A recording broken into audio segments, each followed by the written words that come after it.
impeachment trial eh. Ang dami kasing sawsawero doon eh. Mas marunong pa sila sa nag-aral ng batas. Palagi silang sasabing technicality. Exactly. The law is exactly a body of technicalities. That's why you need 4 years of law school plus 1 year of the bar, in all, a total of 9 years. Para malaman mo kung ano itong mga technicalidad na ito.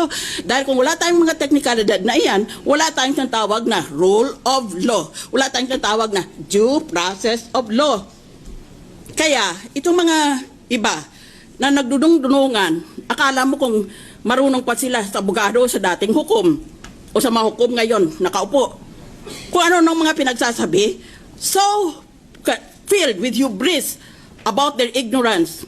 Kasi kursunada nila, o kaya meron silang intuition, o kaya meron silang conscience, para bang ang konsyensya nila mas malakas ng sa konsyensya ng lahat ng tao sa buong bansa.